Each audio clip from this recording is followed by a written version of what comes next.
tardes. Bueno, bienvenidos al Parque de las Ciencias. No sé si se oye bien.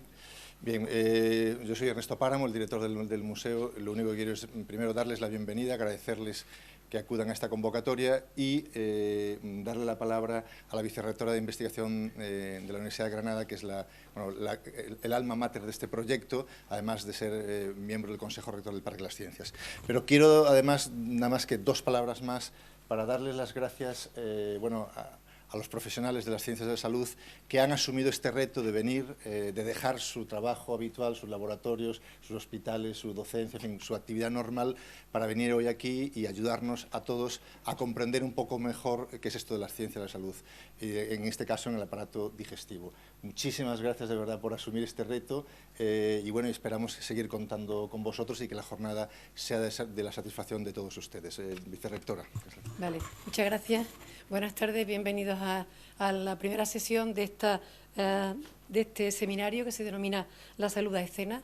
Este seminario se desarrolla dentro de las actividades del campus del CEI Biotic de Granada, en el que se ha hecho una unión entre la Universidad de Granada, el Parque Tecnológico de la Salud y el Consejo Superior de Investigaciones Científicas, con una serie de agregados, entre los cuales se encuentra el Parque de la Ciencia.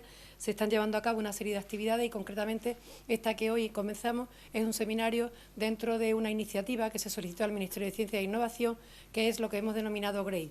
Son una serie de actividades con las que pretendemos mejorar toda la investigación y la divulgación de todo lo relacionado con la ciencia de la salud. Pensamos que el seminario que comienza hoy es una buena oportunidad para hacer llegar a la sociedad en general todos los avances que se tienen en el campo de la medicina y, como decía uno de mis compañeros, el profesor Valenzuela hace un momento, realmente es muy importante que los médicos dejen de hablar de enfermedad para hablar de salud. Pensamos que lo más importante para la sociedad es conocer de qué manera podemos prevenir la enfermedad y, por tanto, conocer cómo se puede conseguir un mejor estado de salud es fundamental. Tenemos 2 magníficos profesionales aquí esta tarde con nosotros y creo que todos vamos a aprender mucho. Así es que, nada más, bienvenidos y espero que para todos nos sea muy útil. Muchas gracias.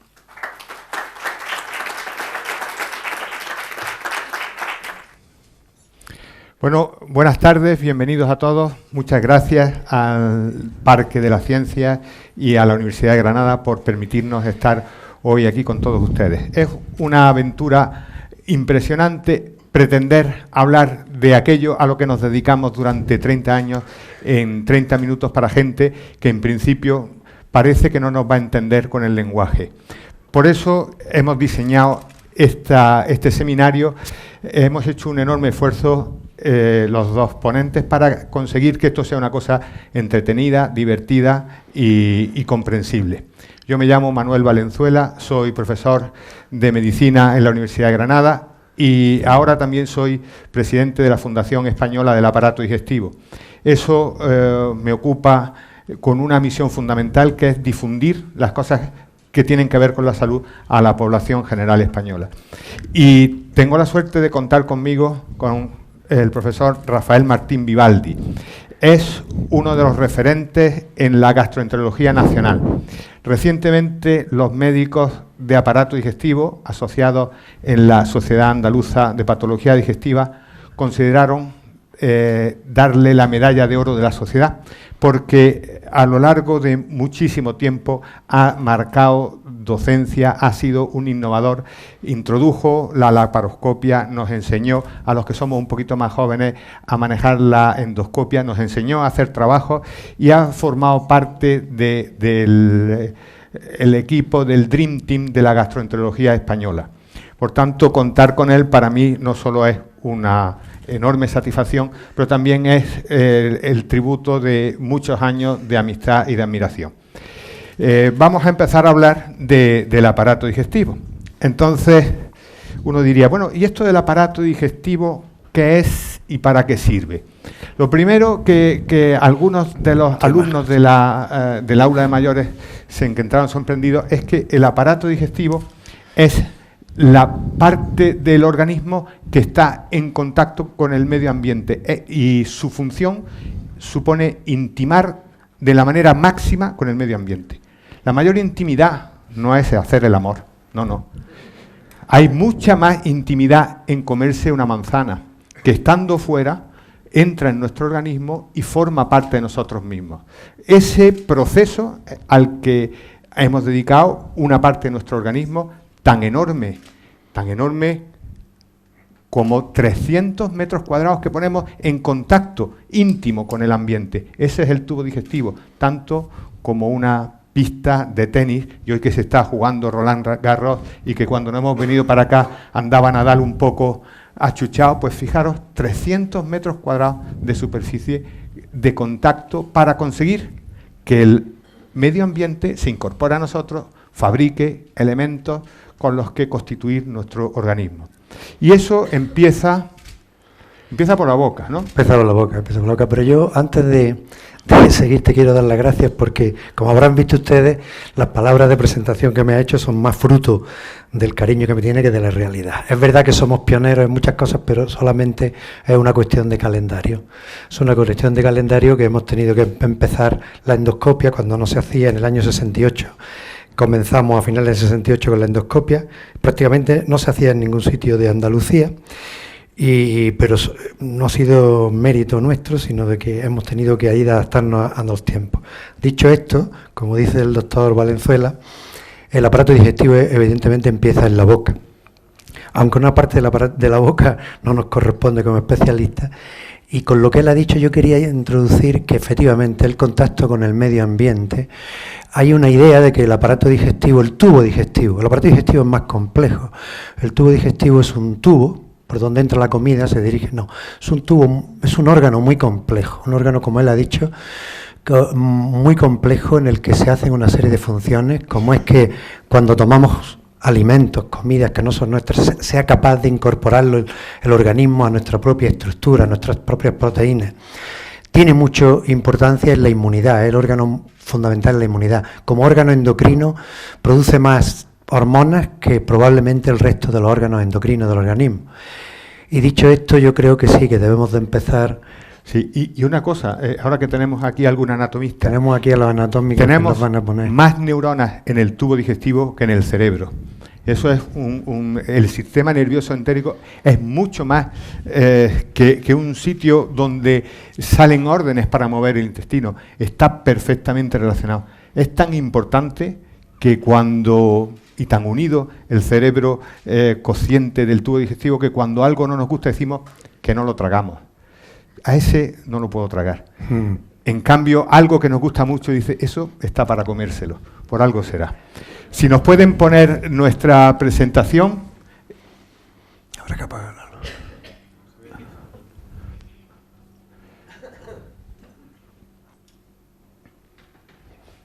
¿Cómo te manejara eso? Bueno, pues vamos a ir. Estos somos nosotros dos.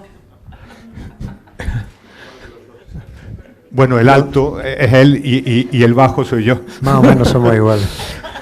Aquí habla de lo que es la digestión. Un proceso por el que entran, como decíamos antes, en el organismo los nutrientes que proceden del mundo exterior y se incorporan a nosotros. Esos nutrientes les llamamos alimentos, que deben ser procesados, digeridos y absorbidos. Y al final expulsados, con lo cual volvemos a devolver al ambiente lo que nos dio un poco cambiado, ¿no? No es lo mismo la manzana que la caquita, pero a fin de cuentas, biológicamente son similares. Esta función del aparato digestivo la hacen a través de todo esto que tenemos aquí, un sistema complejo, lleno de tubos, con algunas cosas que están fuera de los tubos.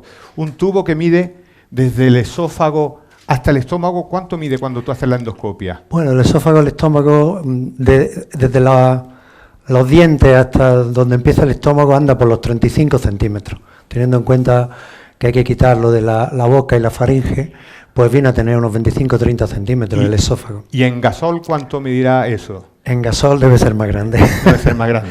Bueno, y luego llega el estómago que está generalmente plegado. ¿Por dónde queda el estómago? Podemos quitar el hígado, porque este es el hígado que aquí nos molesta, que es parte del aparato digestivo, pero es de la glándula aneja, y que de lo que hoy no vamos a tratar, porque sería muy complejo. Y aquí tenemos el estómago, que cuando está íntimamente en contacto, como ven, el estómago, el hígado también, con los pulmones, con el diafragma, y aquí tenemos el estómago, que es un saco, una bolsa, que viene de aquí, del esófago, que yo no sé si esto se puede quitar, que se conecta aquí en el cardias, que se llama la unión del esófago con el estómago, y hace esta bolsa. Pero fíjate una cosa, si pones el hígado encima, cuando alguien dice tengo dolor de estómago, sí, realmente eso de dolor de estómago a un gastroenterólogo como tú le aporta poco, porque ¿qué es el dolor de estómago? ¿Dónde duele el estómago? Duele en una zona donde está el hígado, el estómago, el páncreas, el colon, tantas cosas. El dolor visceral no tiene la discriminación que tiene el dolor somático de una mano. O sea que muchas veces la gente que dice tiene dolor de estómago, nosotros a los estudiantes decimos, no, eso no existe. El dolor de estómago es el resultado de una investigación muy profunda. Lo que tendrá dolor es en esa zona. En esa zona, que nosotros le llamamos epigastrio. El epigastrio, claro. Y quizás sea interesante el ver en el esquema que el estómago y el hígado son muy difíciles de diferenciar y no hay una sensibilidad que separe el dolor de una vesícula del dolor de estómago. Es el resultado de una larga investigación el que nos llega a saber al médico qué es lo que duele. Y el estómago tiene como misión fundamentalmente batir el alimento. Cuando el alimento llega, distiende el estómago y se cierra el píloro. El píloro, yo creo que tenemos ahí. Aquí hay una imagen. Una manera de ver dónde está el píloro. El píloro es este, que es la zona de salida donde ya se conecta con la primera porción del intestino delgado, que es el duodeno. Bueno, pues eso se cierra para que las contracciones del estómago se dedican a batir y da vueltas y vueltas y vueltas. Y algo que entró, por ejemplo, un trozo de carne sólido, al cabo de varias vueltas se va mezclando con los jugos del estómago, con el jugo gástrico, se va haciendo líquido y solamente cuando está líquido puede salir por el píloro. O sea que el estómago es una batidora, la batidora que hace, que licúa los alimentos para que luego puedan ser absorbibles. ¿Cuánto tiempo se quedará la comida en el estómago? Pues un mínimo, generalmente depende un poco de la consistencia, de que tenga más grasa, menos grasa, pero como mínimo 3 horas. E incluso el estómago no se vacía del todo hasta que no son unas 6 horas. De hecho, cuando le decimos a los pacientes que vengan para hacer una exploración en ayunas, le echamos por lo menos un mínimo de 6 horas, y algunas personas tienen un retraso mayor en el vaciamiento gástrico, de manera que entre 3 y 6 horas es lo que suele tardar. Los líquidos no, el líquido solo se absorbe rápidamente, pasa duodeno, pero como está diciendo el doctor Valenzuela, cuando está el alimento aquí lo que hace es mezclarse con el jugo gástrico. No sé si debemos de entrar el ácido clorhídrico, una serie de enzimas que lo que hacen es adecuar la comida para que se pueda luego pasar al intestino y ser transformada para poder ser absorbida. Allí tenemos en nuestro esquema las distintas fases de la digestión. Los dientes que mastican una hamburguesa, cómo llegan al estómago, se mezclan con el jugo gástrico y esto ya va formando un líquido eso se llama un quimo, tiene una consistencia de papilla que va pasando al intestino donde es procesado, donde luego se absorbe y donde al final se expulsan los residuos. Por cierto, ¿tú crees que sería interesante recomendar que un niño no se bañe en el mar durante 2 horas después de haber comido? Esa costumbre que tienen las madres de decirle a los niños que se corta la digestión. Se corta la digestión, es verdad. Está a las 2 horas todavía el estómago lleno de comida. ¿Es aconsejable esa medida? El corte de digestión, yo creo que es un nombre vulgar que está muy bien para controlar a los niños, para que no se metan en el agua, y que probablemente lo que tiene más importancia son los cambios de temperatura, independientemente de haya uno comido o no haya comido, que se puede producir un reflejo inhibitorio y marearse o producirse una parada cardiorrespiratoria. Verdaderamente, si se ha comido mucho y hay mucho flujo de sangre al tubo digestivo, puede ser que personas no preparadas puedan tener un reflejo que le haga vomitar la comida. Esto es lo que se llama el tubo. O sea, ¿que crees que es un invento de los padres sí, para dormir la siesta tranquilo? Controlar y que los niños no se vayan a la piscina en momentos problemáticos. Bueno, ya tenemos la comida batida con unos jugos que, bueno, esos jugos digieren un filete, pero ¿por qué no digieren el estómago? No lo digieren porque el estómago es una mucosa que está preparada con unos mecanismos defensivos para que ese ácido que produce el propio estómago, que tiene un pH muy bajo, es decir, que tiene una gran acidez, que puede llegar a 2, 3 de pH, que eso sí, si nos echamos aquí un ácido probablemente nos hace una herida, pues esa mucosa está preparada porque secreta una serie de moco y de bicarbonato, etcétera, que neutraliza el ácido. Hay que tener en cuenta que a veces cuando se habla que hay reflujo gastroesofágico, no queremos entrar en patología, que es que el ácido del esófago pasa del estómago, pasa al esófago, y la mucosa del esófago no está preparada para ese ácido, y es lo que daña al esófago, por lo menos produce los síntomas. Y lo quema, ¿no? Lo quema. Y esa quemazón es como si ardiera, ¿no? Como si ardiera, le llaman ardor. El ardor. Una cosa que creo que es importante decir, porque la gente cuando consulta, la digestión empieza en la boca, por eso tenemos dientes, y lo cual quiere decir que hay que divulgar, que hay que masticar bien los alimentos para que se mezclen bien con la saliva, aparte de triturarlos en trocitos más pequeños que van a facilitar toda la digestión gástrica. De manera que la digestión empieza en la boca mezclándose con la saliva, triturando el alimento, pues la saliva no es solo agua, en gran mayoría agua, pero lleva algunos fermentos como la tialina que ayudan a la digestión. Bueno, ya sabemos que el estómago se le puede hacer un agujero si digiere el ácido lo que no debe. Eso le llamamos nosotros úlcera, ¿no? La úlcera, sí. Que puede quemar el esófago que no esté preparado y producir una quemadura química, una esofagitis. Bueno, y ya va saliendo todo ese contenido hacia abajo, hacia... El píloro, como decía el doctor Valenzuela, se cierra para las contracciones, pero luego, una vez que ya están los alimentos digeridos, la digestión gástrica, van expulsándolo hacia el duodeno. Esto me parece que se puede... Lo hemos visto antes, que este es el colon.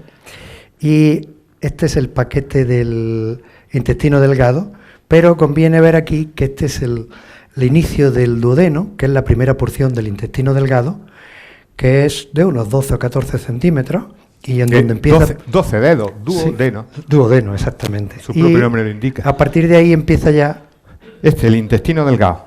Esto tiene 3 metros, ¿no? Sí, un poquito más, como 6. Ese será el de Gasol. 6 metros. Y aquí tiene esa pared llena de bultitos, de las cosas que se llaman las vellosidades.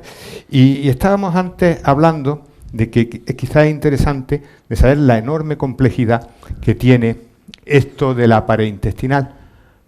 Y ahora vamos a ver si somos capaces. Le va a proyectar un vídeo mientras, pues decirle que el intestino delgado tiene 3 partes, que es una el duodeno, que es la más corta, donde desembocan el páncreas y a la vez en el mismo sitio desemboca la vía biliar, el colédoco, y después está el yeyuno, que digamos que es esta parte de aquí, y el íleon, y después se pasa al intestino grueso, que se conecta por el íleon terminal. De manera que estas son las 3 partes fundamentales, y ahora esa es la Estas son las vellosidades intestinales, esos pelillos que tiene, que explican cómo 3 metros se multiplican hasta 300 metros cuadrados de absorción. Esas vellosidades tienen unos agujeros por donde se absorbe los alimentos y lo curioso de esto es que es una cantidad de células especializadas diferentes que proceden del fondo de la glándula. Esas células proceden de unas células madre que van generando cada una de las estirpes celulares. El intestino, al final, es una complejidad de células de diferentes misiones, de diferentes formas, que proceden todas de las células madre que se sitúan en el fondo de la glándula. Por eso, al final, consideramos que el intestino es un auténtico confeti de muchas variedades de células que cada una tiene una misión. Y a veces al intestino se le va un poquito el control de la regulación de la fabricación de cada una de esas células y eso genera algunos problemas. Seguro que muchos de ustedes han oído hablar que ahora estamos muy preocupados con el cáncer de colon, que va un poquito más abajo. El cáncer de colon está subiendo de una manera realmente asombrosa y estamos ahora en programas de prevención del cáncer de colon en población general que no sabemos cómo asumir, porque en Andalucía vamos a tener que hacer 1.400.000 endoscopias y no sabemos cuántas nos van a tocar a ti y a mí, pero no vamos a dar abasto. Y probablemente tengamos que basarnos en la ayuda de los genetistas para conseguir profundizar en el conocimiento de esto. Vamos a enseñaros cómo se forma un pólipo, que es el origen del cáncer de colon. El pólipo, no todos los pólipos, sobre todo de colon, se hacen malignos, pero sí un porcentaje de ellos, generalmente no superior al 12%, lo que no se sabe es cuál. De manera que la manera de prevenir el cáncer es quitando el pólipo o evitando que se forme. Y esta era la película. Bueno, volvemos a pasearnos por la superficie del intestino. Estas son las vellosidades intestinales y ahora nos vamos a ir metiendo dentro de una vellosidad para ver cómo funciona. Esa es una vellosidad y en su interior vamos a ver que hay unos vasos sanguíneos, hay unos compartimentos linfáticos y hay unas glándulas, en cuya base están las células madre que se encargan de fabricar el resto de las células. Ahora veréis que esa célula madre, que aquí pone stem cell, empieza a fabricar células que migran, se van hacia la superficie. Ahí las veis cómo se van formando y esas células caminan hacia la superficie. Cuando ya llegan a esa altura, se especializan, le salen pelitos y se convierten en enterocitos, las células del intestino. Suben y una célula desde el fondo de una cripta, desde ahí hasta arriba del todo, tarda aproximadamente unos 30 días y a los 30 días sale y nueva. Cada 30 días renovamos completamente nuestro intestino. Como veis, las células van subiendo hasta arriba del todo y una vez que llegan arriba ya han cumplido su misión y el intestino las libera hacia la luz, hacia la mitad del intestino y allí son degradadas y expulsadas. Por eso esas células pueden ser analizadas genéticamente y ahora tenemos posibilidades de detectar genes que estén en las heces de estos sujetos que nos digan cómo está organizándose la multiplicación de todas estas células. Pero también este proceso, que es un proceso muy interesante, puede fallar desde el inicio. Puede haber algunas células que alteren sus genes y se hagan supervivientes más de la cuenta. Y eso es lo que vamos a ver aquí, que algunas células del fondo de las criptas desarrollan o pierden una capacidad genética de morir. Y eso da lugar a la formación de los pólipos, y algunos pólipos, como ha dicho el doctor Martín Vivaldi, terminan haciéndose tumores y carcinomas. Esa es la célula verdecita del fondo, la que ha perdido su capacidad de morir.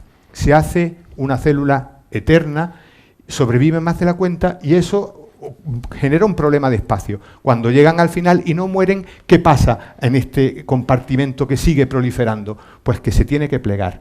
Y ahora verán cómo empieza a plegarse el compartimento y así empieza a generarse un pólipo que en el fondo es pues un champiñón que aparece en la mucosa del intestino. Bien, esto era lo que queríamos contarle, cómo el intestino es un complejísimo órgano que vamos conociendo poco a poco algunos de los mecanismos en los que puede formar las enfermedades que nos acompañan.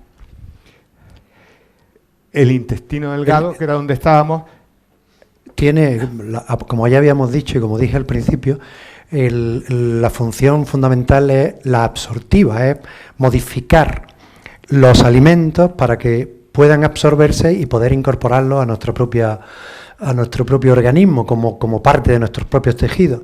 Y para eso, pues aparte de una serie de hormonas, de enzimas, etcétera, etcétera, luego tiene esa capacidad de absorción, como decía el doctor Valenzuela al principio, se calcula que tiene lo que es un campo de tenis, y es por esas pequeñas microvellosidades, como está el campo de tenis, que eso hace que tenga esa gran capacidad de absorción, y todo esto se hace en un tiempo de tránsito a través del intestino, en donde se van absorbiendo todos los nutrientes. Las personas que no absorben bien algunos nutrientes se habla de que tienen un síndrome de mal absorción.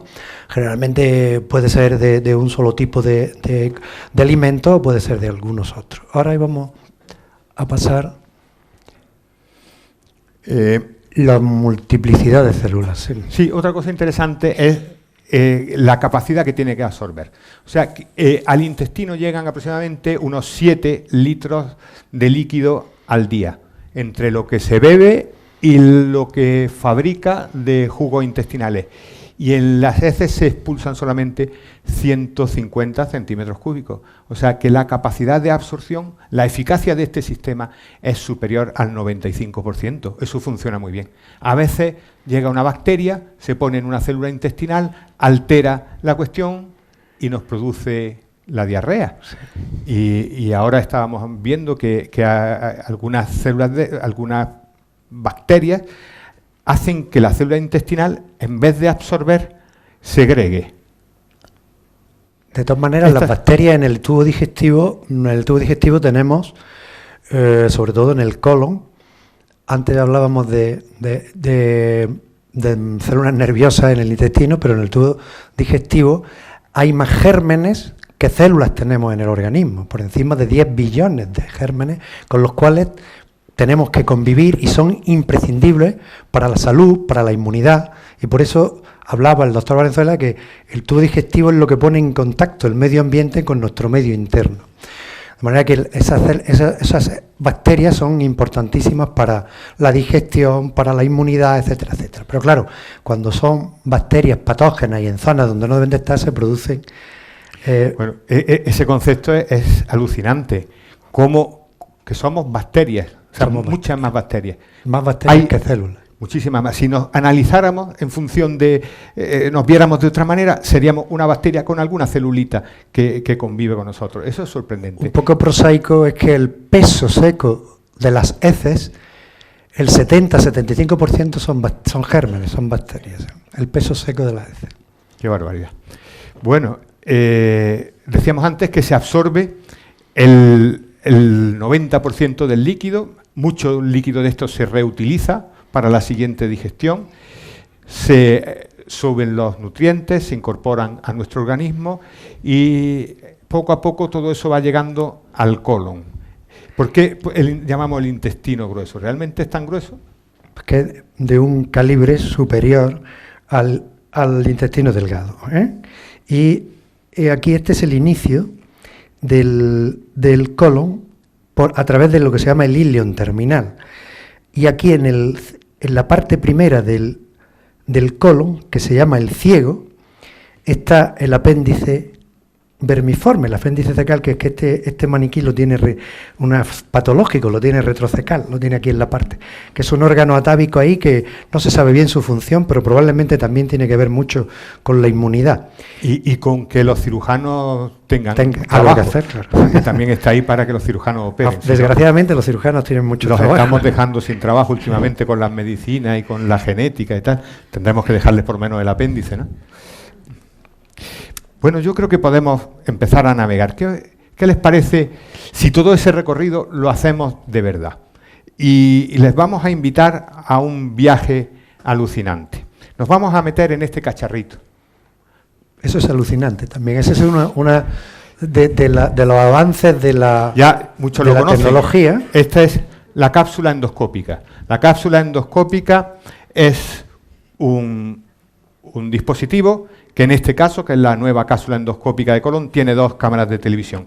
Esto transmite imágenes por videofrecuencia que son capturadas por estos sensores que van puestos en el organismo. Y esas imágenes son grabadas en este cacharrito que después se descarga en un ordenador y se forma un vídeo. Este sistema permite navegar por el tubo digestivo entero y hemos fabricado una película desde el inicio hasta el final, que nos va a permitir comentar las distintas partes del tubo digestivo. La hemos denominado Explorando el intestino, alucina por un tubo. Y vamos a ver si... Mientras la prepara, antes, para explorar el tubo digestivo, un tiempo en que hacíamos radiología. Hoy día me callo porque empieza la... Bueno, estábamos en la boca, acabamos de atravesar el esófago a toda velocidad. La cápsula ha caído en el estómago, está llegando al estómago y está dando vueltas. Fíjense en las contracciones del estómago. Ahora, ahí se ven los pliegues y poco a poco va progresando hasta el fondo. Los pliegues mueven, con esos movimientos peristáticos, van empujando a la cápsula que ya está llegando al píloro. Ese es el píloro, este es el final, que tenemos aquí. Al final del estómago. La cápsula se expulsa en menos tiempo que una comida y ya acaba de atravesar el píloro. Estamos en el duodeno. Por aquí vamos. Fíjese cómo está tremendamente plegado esto. Esas burbujitas que se ven son burbujas de aire, son los gases, esos que tanta lata nos dan. Fíjese, por ahí van los gases. Y por ahí seguimos siendo impulsados por los movimientos peristálticos. Y nos llama la atención, si se dan cuenta, los bordes del intestino tienen unos pelillos, ¿eh? Esas son las vellosidades intestinales. Antes nos hemos metido dentro de ellas y hemos visto cómo funcionaban. Ahora las vemos como son accesibles a la exploración de un médico. Seguimos navegando por el duodeno. Y esta es una imagen real obtenida hace muy poco tiempo cuando nos propusieron hacer este seminario, y estamos ya en la segunda parte del intestino, que se llama el yeyuno. El yeyuno nos cuesta trabajo diferenciarlo, ¿no? No sabemos dónde empieza, o sí, el ángulo de Trey. El ángulo de Trey es donde empieza. El ángulo de Trey empieza exactamente es el duodeno, los 12 o 14 centímetros, y ya es el ángulo de Trey, y ahí ya empieza el yeyuno. El yeyuno. Y el yeyuno medirá pues metro y pico. Metro y pico. No tenemos ninguna referencia clara de qué es el yeyuno y dónde empieza el duodeno. Fíjese las vellosidades, ¿lo ven los pelillos? Se ven perfectamente las vellosidades. Se ven las vellosidades intestinales, perfectamente. La superficie de absorción. Bueno, ahora vamos acercándonos poco a poco hacia tramos más profundos. En todo este tiempo estamos intentando absorber. Lo que pasa es que la cápsula tiene un tamaño suficientemente grande para no ser absorbida, porque si no, el viaje sí que sería impresionante, ya metidos por todas las venas y luego bajando por el corazón, sabe Dios a dónde llegaría esto. Bueno, el intestino delgado tiene 6 metros. El tiempo que tarda aproximadamente una cápsula en recorrer eso son 2 horas y pico. Ya estamos en el hilio. Lo sabemos por ese color rosado que tiene. No sabemos cuándo, pero ya estamos cerca de caer en el intestino grueso. Y creo que esa imagen es bonita. Ahí ya vamos acercándonos, son los últimos tramos, estamos a punto, nos va impulsando el intestino y ya verán el cambio. Parece que allí ya está la conexión. Válvula, sí. Ahí. ¡Prum! Acabamos de caer al intestino grueso. Estamos ya aquí. Ya estamos en el colon. A partir de aquí empezamos a entrar en contacto con bacterias que son necesarias para digerir los hidratos de carbono, las grasas, los minerales.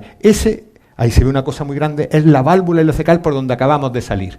Por ahí acabamos de salir al intestino y el intestino empieza a moverse. Este intestino grueso que tiene, ¿cuánto mide el colon?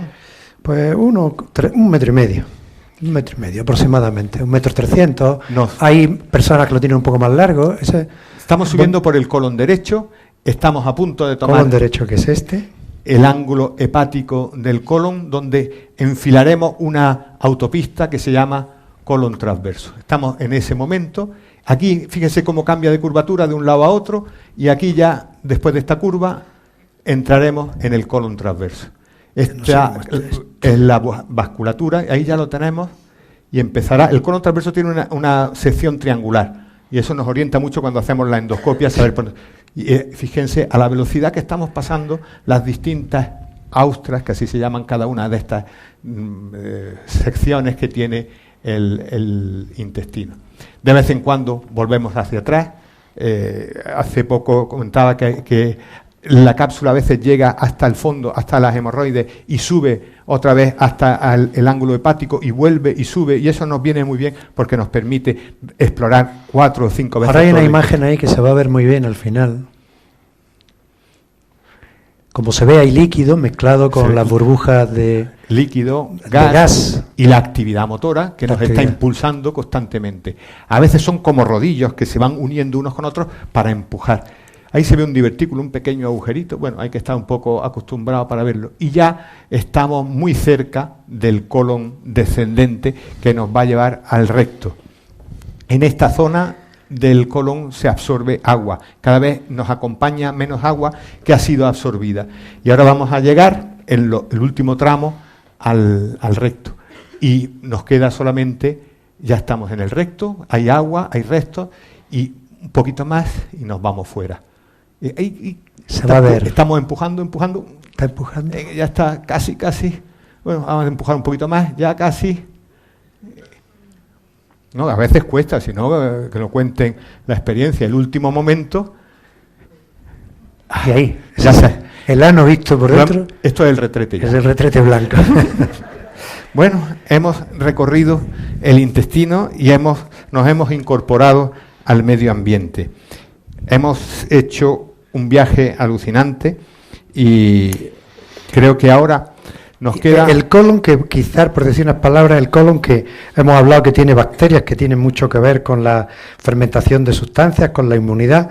El colon lo que hace fundamentalmente es las heces del intestino delgado, que son muy líquidas, porque ha dicho el doctor Valenzuela que manejan unos 7 litros de líquido, que pues lo que hace es fundamentalmente absorber agua.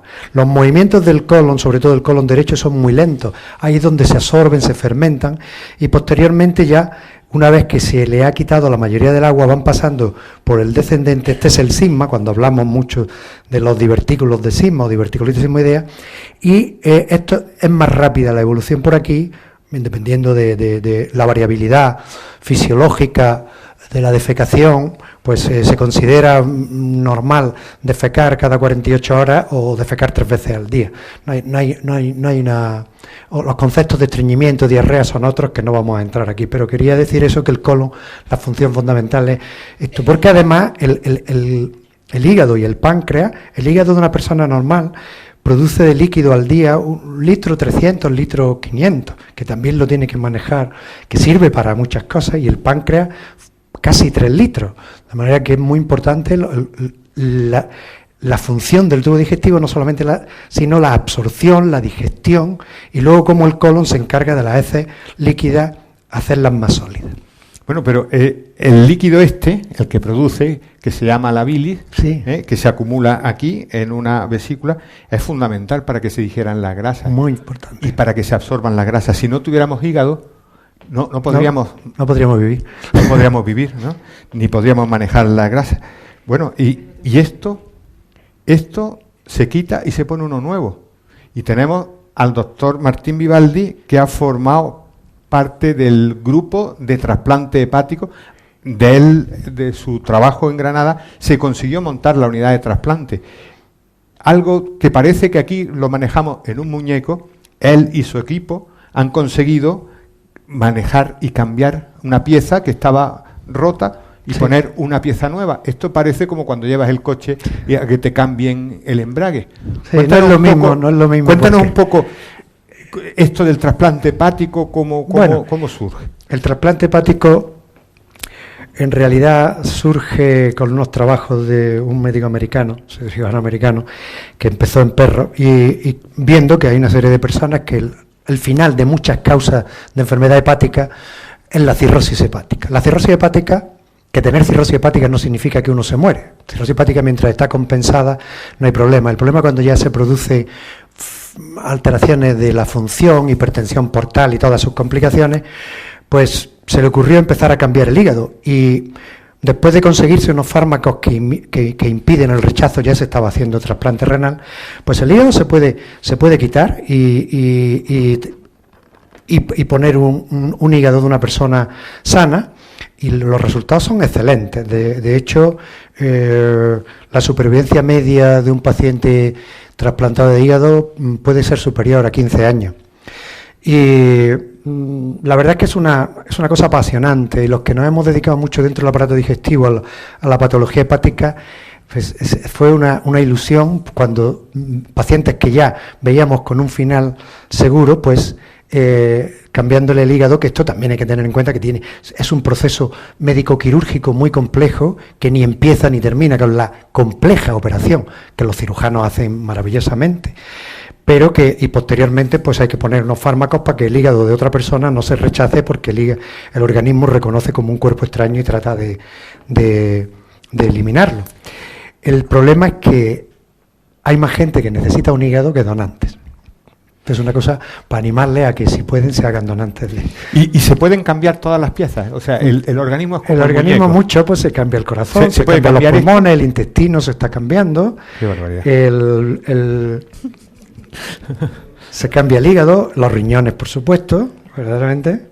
En el hígado, cuando se hace, se quita el enfermo y se pone. En los riñones, generalmente se dejan los riñones enfermos y se pone un riñón aparte. ¿Y el estómago se puede trasplantar? El estómago, pues se puede, ya sabes, ese chico hace poco que hemos visto todos en la televisión, que le han cambiado, no menos el estómago, le han cambiado casi todas las vísceras. El estómago, lo que pasa es que si se pone malo... Se puede vivir sin estómago. Te lo quitan. Los pacientes que tienen un cáncer gástrico se les quita el estómago y pueden vivir. Bien. Y el colon se quita. El colon se quita. También. O sea, todo esto, al final, el organismo es como esto, que uno va quitando piezas. Algunas son necesarias, esta es necesaria, otras no son necesarias, dan confort, pero no son necesarias. La verdad es que podemos cambiar muchas cosas. Este es el laboratorio, es donde se sintetiza todo. Y este es el más malo de todos. Ese es muy malo, ese es el gran asesino. Ese es el gran asesino, ese es el páncreas. Está ahí escondido, detrás de todo. Nos cuesta un trabajo enorme verlo. Y cuando lo vemos, llegamos tarde. Una cosa, a la hora de ver, ¿cómo el médico es capaz de meterse dentro del organismo sin abrir al paciente? O sea, métodos de diagnóstico que tenemos en aparato digestivo que nos sirvan para ver esto. Eso es interesante porque ha progresado mucho. Ha progresado mucho. Al principio la radiología, con un contraste que es radiopaco a los rayos X, que impresiona una radiografía, que era la clásica radiografía, que todavía tiene su utilidad, pero hoy día ha quedado desbancada por la endoscopia. Y hoy día, pues nosotros exploramos muy bien esófago, estómago y duodeno con la endoscopia, y también exploramos muy bien colon entero. Incluso hoy día prácticamente a todos los pacientes le intentamos hacer una ileoscopia, ver la parte final del intestino delgado con la colonoscopia, que es una técnica más compleja, más difícil, y que hoy día se está haciendo casi siempre con sedación porque es molesta. Pero hay estos 6 metros de tubo digestivo que los exploramos muy mal. Incluso con la radiología los signos son indirectos, y esto es lo que el profesor Valenzuela, que es pionero en la cápsula endoscopia, a la que yo ya he llegado un poco tarde, porque es una cosa mucho más moderna, pues es lo que le ha puesto, cómo se explora el tubo digestivo. Y luego, si hay alguna lesión que nosotros podemos resolver endoscópicamente sin tener que operar al paciente, existe lo que se llama la enteroscopia. La enteroscopia es un tubo muy, muy largo que pasa por aquí, que hay que anestesiar al paciente, y después de muchas horas se puede llegar incluso a salir por la válvula ileocecal. Generalmente se hace para quitar lesiones pólipos, para electrocoagular lesiones sangrantes, malformaciones vasculares, y de hecho pues se ocupan hoy día en los servicios digestivos un tiempo, de tal manera que a veces es lo que hace que otro tipo de endoscopia mucho más rápida se esté posponiendo, puesto que son técnicas más complejas que necesitan mucho aprendizaje y que necesitan mucho tiempo. Bueno, y con eso es el viaje a través del tubo. Pues toda esa parte de la capacidad técnica que tenemos ahora mismo con la endoscopia moderna es lo que vamos a hacer en el taller de endoscopia en la segunda parte de todo este seminario. Hemos preparado una demostración práctica de en qué consiste la endoscopia y hemos seleccionado unos cuantos vídeos de cómo hacemos algunas de las cosas más llamativas, como sacar una piedra de los conductos biliares o cortar un pólipo o parar una hemorragia que mata a un enfermo en apenas unos minutos, y que gracias a la endoscopia podemos llegar, taponar, parar y la verdad conseguir muchas cosas, e incluso abriremos el camino a una endoscopia que supera las paredes, que saliendo del estómago es capaz de recorrer toda la cavidad abdominal y ser medio para operar cosas. Esto que se llama hoy cirugía a través de orificios naturales, el NOTES en inglés, abre unas perspectivas enormes porque empieza una etapa quirúrgica sin cicatrices y sin heridas. Todo a través de tubos que se van manejando por distintos sitios. ¿Qué les parecería quitar la vesícula a través de la vagina? Pues ese tipo de cosas son lo que se puede hacer. Todo eso del NOT, el NOT es una sigla inglesa que no vamos a entrar. Empieza todo con la laparoscopia.